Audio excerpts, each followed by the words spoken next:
Проводные наушники, и это, знаете что, это логическое продолжение известных уже на текущий момент KZ AS16. Это KZ AS16 Pro, знаете, KZ AS16 зарекомендовали себя неплохо, эти наушники, в принципе, то же самое, особо конструктивно они не менялись, они единственное, что здесь у нас версия с микрофоном, о чем они тут пишут тут сверху, да, там написали.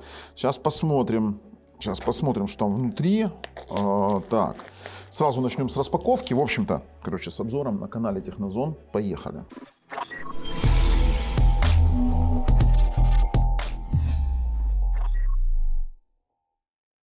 Давайте вскрываем. Коробочка. Ух ты, смотрите, какая коробочка. Сейчас так. Оп. Смотрите, какие они красивые. Видели? Вот это именно прошки, вот этим отличаются. Если у KZ16, простых AS16 был такой монолитная капля металлическая, то здесь с таким камнем прикольно сделано. У нас такая металлическая пластиночка. Здесь написано KZ16 Pro, AS16 Pro. Давайте их отсюда выдерем для начала. Ну, отложим. Торчат там бушюрки. Отложим вот эту штучку и посмотрим, что у нас внутри. У нас есть кабель. Я помню, что на КС-16, вернее на АС-16 на КЗ-ках был кабель не ахти, как в принципе и здесь. Я вам скажу, знаете, когда мы КЗ делали в прошлый раз обзор, тоже кабель сильно страдал. А здесь, знаете, что еще? Здесь у нас, я думал, они тоже заменят, знаете что? У нас здесь посадочное место по типу пенек с углублением. То есть это, в принципе, немножечко ухудшает ситуацию с заменой кабеля, но не критично. Не критично. Ух ты. Слушайте, они симпатичные. Сейчас рассмотрим. Слабый комплект амбушюр. Вот, слушайте, они претендуют на премиум дизайн, вернее, на премиум наушники и зажали нормальный комплект амбушюр. Даже там у не совсем удачных NA3 от NF Audio был богатый набор амбушюр, сбалансированные атмосферники были. А здесь у нас, смотрите, что у нас? Да, блин, вытаскивайтесь. Еще и упакованы, знаете, как просто на отмаш закинули. А здесь у нас всего лишь дополнительных 2 комплекта амбушюр. И получается у нас в тотале медиум, эски и эльки всего лишь 3 комплекта, учитывая те, которые стоят на самих наушниках. Честно говоря, это жлобство. То есть KZ так и не отошла от своего принципа, что на дешевых наушниках, что на дорогих, они комплектуют это все одинаково. То есть насколько бы не был классный наушник, насколько бы он классно не играл, не воспроизводил звук, музыку, они все равно покладут вам дешевый ужасный кабель и вот этот вот бомж-набор вот этих самых амбушюр. Сами по себе наушники, смотрите, у нас, а ну-ка, слушайте, а где у нас компенсаторные отверстия, как их называю я? Всего одно, да? Еще и наполнитель внутри, смотрите.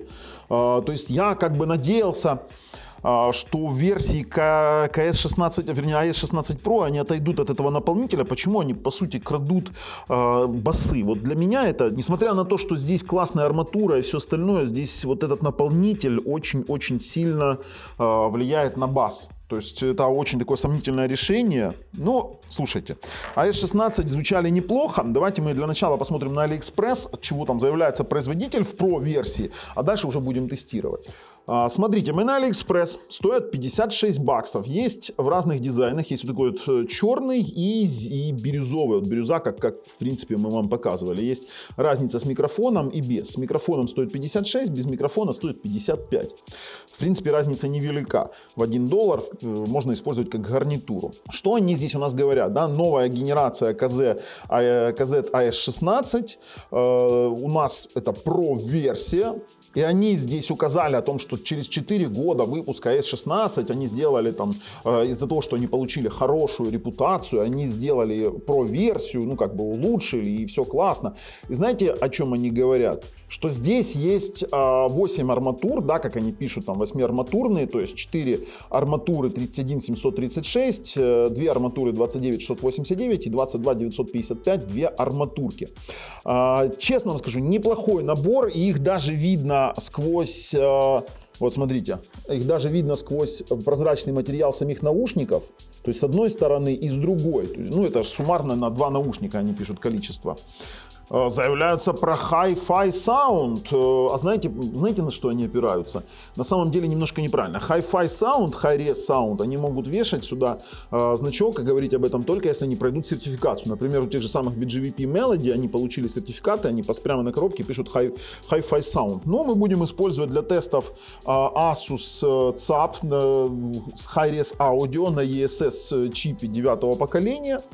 Кстати, вот они про арматуру пишут, да, там вот смотрите, 1, 2, 3, 4, 5, 6, с другой, ну, по идее должен быть классный звук, да, то есть 31736 они используют для высоких частот, для средних используют, ну, это 4 арматурки у нас, 29689 для средних и 22955 для, ну, скажем так, низких частот. Реоптимизированная звуковая часть, трехканальная, профессиональная, короче, не так много пишут, что я боюсь, я вам скажу, в S16, когда мы делали обзоры, там была проблема, не хватило чуть басов. Не знаю, как они решили это в текущей модели и решали ли они вообще это все дело. Здесь про наполнитель вообще ничего не сказано, когда показывают. Ну, графики, они очень красиво показывают графики. Мы сравнивали с профессиональным обзорщиком, техническим обзорщиком. Напоминаю, мы потребительские обзорщики наушников, то есть мы делаем это все на, скажем так, оцениваем качество на наш взгляд. Есть технические, ну, когда вы слушаете там кучу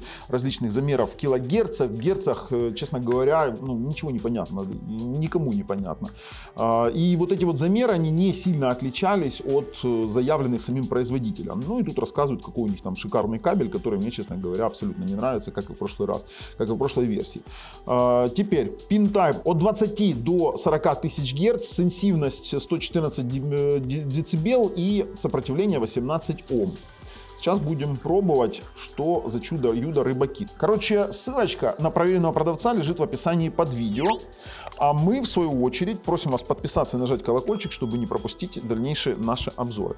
Но могу сказать сразу, даже в начале тестов, что вот эта вот дешевая проволочка белая, которая закручивает эти наушники, это позорно. Это позорно за 60 баксов делать вот такую вот фигню. Знаете, что мне этот провод напоминает? У меня на китайской гирлянде на батарее вот точно такой же провод. Вот точно такой же провод на китайской гирлянде. 100% такой же витой, микрофона только нет. Серьезно. Ну это...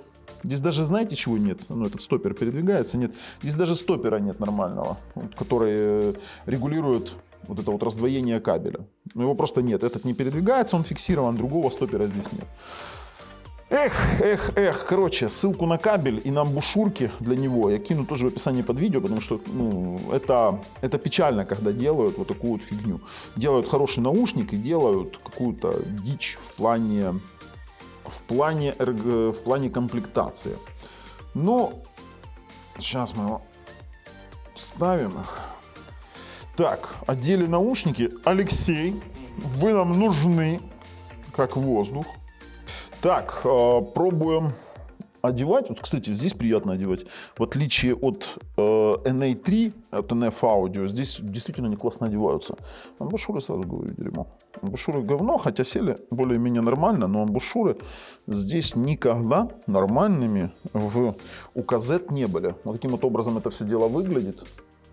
Не очень жесткая структура вот этого загиба позволяет снимать и одевать одной рукой, потому что когда в том же NF Audio там излишняя жесткость, там просто было нереально нормально его посадить, одеть, и вы должны были все это делать 2 руками. Здесь нормально.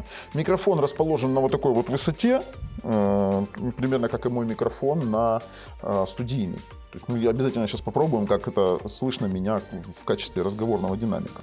Ну что, подключаем, будем тестировать. Конечно же, для того, чтобы нам оттестировать, мы будем слушать с вами музыку. И музыку будем слушать во флаке обязательно через ЦАП. Начнем с попсы. У меня есть такой... Ау! Воу! Леха, вот это вообще... качественно отличается от NA3, которой мы делали обзор. Вообще вот небо и земля. Воу! Вот это крутяк.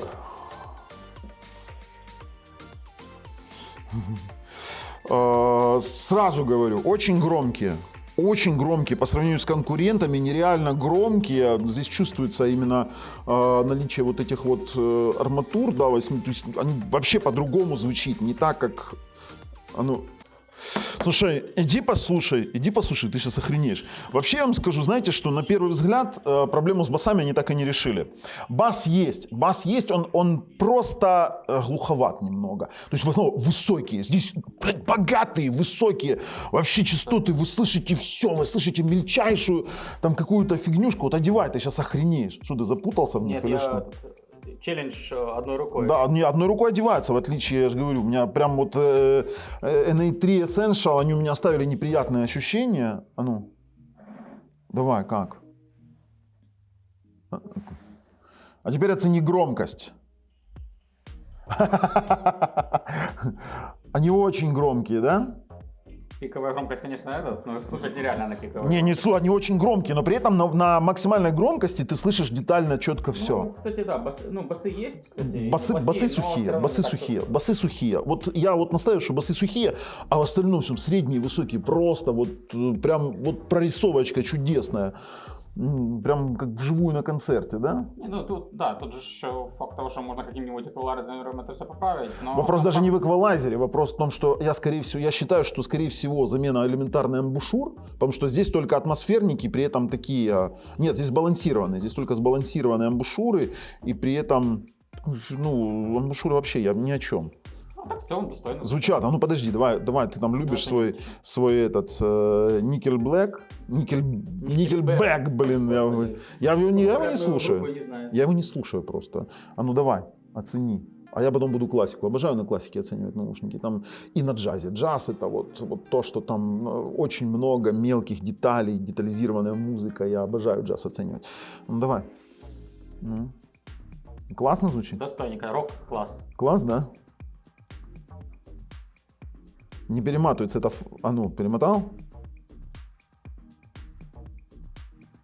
А?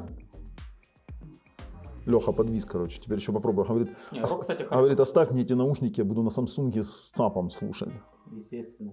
Ага. Это я вам заранее просто говорю, чтобы было за кадром, короче. Ну. О, да, рок. Рок очень. Классно, слушай. Я не знаю, это... Конечно, я не могу вам дать послушать эту музыку, да и вообще не отобразит, допустим, наш студийный микрофон всю ту полноту звука, которая есть. И даже тот суховатый бас, который в них присутствует, вернее, как бы это даже не недостаток, это их особенность. Даже тот суховатый бас, все равно он не мешает сделать сцену полной. Я стою на сцене, вот, да, вот мои ощущения, как я обычно оцениваю наушники, я стою перед сценой, и я ощущаю всю глубину сцены, как стоят музыканты. То есть, ну, там, мы там оценивали, когда NA3, то там, знаете, как стена звука. Ты вот слушаешь, а там стена звука, вот она, вот ты ее прям чувствуешь, вот всю эту глубину этого звука. Здесь звук действительно вот, ну, неплох, вот очень неплох. А если поменять амбушюры и кабель, вообще будет огонь. О, чиллаут такой, сейчас чиллаут посмотрим.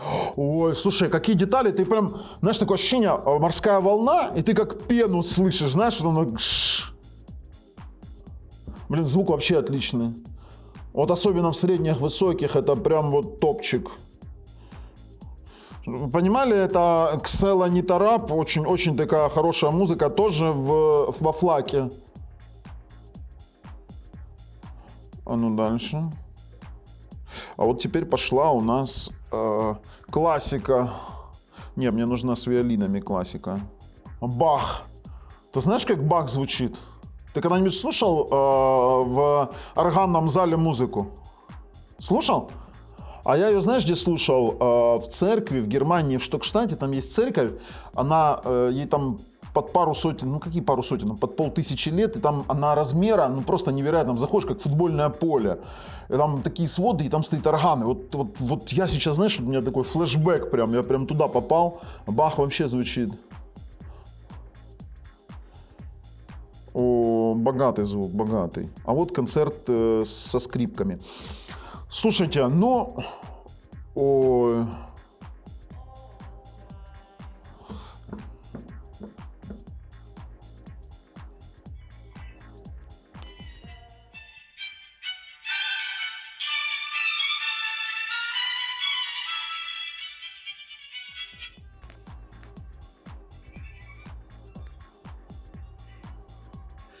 Таран-там, тарадарадам, там, тарадарадам, там, тарадарадам. Ребят, конечно же, мы их слушали намного больше, и за кадром слушали намного больше, для того, чтобы дать вам какие-то выводы. Я вам скажу сразу. В оркестре со скрипками и с контрабасом, я вам скажу, мне не хватает глубины баса для полного ощущения контрабасной группы. То есть, когда играет контрабас, вот он должен быть более басистый, который придает полноту сцены, такую более глубокую сцену. Но при этом я не скажу, что это звучит плохо. Высокие нереально круто, средние нереально круто, басы чуть-чуть суховаты, не сильно они отличаются от КЗ АС-16, но вот в прошке они все-таки что-то доработали, как-то звук такой, знаете, поприятней. В композициях вы слышите вот четкость, вот эту, знаете, как скрипач, особенно если у вас концерт скрипичный, когда он вживую, когда ты там слышишь перебор вот этих вот звуков, когда там палец движется по деке, да, там, и все это просто слышно. Отлично. То есть я вам скажу, в сочетании с Hi-Fi ЦАПом за эту цену неплохо. Но, давайте так, давайте по-честному. Амбушюры полное дерьмо, кабель полное дерьмо, под замену однозначно. Сейчас еще пробуем его как разговорный динамик, ну хотя в принципе я даже не вижу такого смысла. Ну давай, Алексей, ты нам нужен? Давай потрандим чуть-чуть. Я тебе даю свой рекордер звука. И я тебе сейчас звоню. Давай, жду. Пронто? Алексей. Пронто. Мое почтение. Вы меня слышите? То просто хорошо, очень отлично. Хорошо? Ну, то, что я тебя слышу хорошо, они, конечно, выдают неплохо. Даже ты с микрофоном. Слушай, ну нормально слышно, да? Да, слышу хорошо, разборчиво, по крайней мере, достаточно отчетливо. Отлично. Ну, конечно, говорить о том, что здесь есть какой-то там шумодавление, не стоит, это обыкновенные проводные наушники или необыкновенные, но в целом, Алексей, я тебя слышу классно, возвращайся. Да, непонятно, как будет на улице, конечно, когда ты будешь идти говорить, но в тихом помещении в целом... Ну давай по-честному, это наушники не для того, чтобы по улице ходить и говорить. Ну, да. Серьезно тебе говорю, давай, возвращайся. Короче, ребята, если поменять кабель и поменять амбушюрки, то будет в целом вообще отличные наушники. Мне они очень понравились, не знаю, как Алексей. Алексей, твое мнение? В целом неплохо. В принципе, хорошее звучание за те деньги, которые они стоят. Не надо сразу в комментах говорить, что там, за 60 баксов я куплю какие-то ТВСки. Это не для того. И ТВСки никогда 40 тысяч килогерц не дадут. Вернее, 40 тысяч герц, все правильно, 40 килогерц. И при этом они не дадут тот вот... классный звук, который здесь есть, вот именно из этих излучателей, которые здесь стоят. В остальном все. Мы свое мнение сказали. Если вам нравится, что мы делаем, ставим пальцы вверх. Если нет, пальцы вниз. Обязательно подписываемся. С вами был Бабл на канале Технозон. Пока.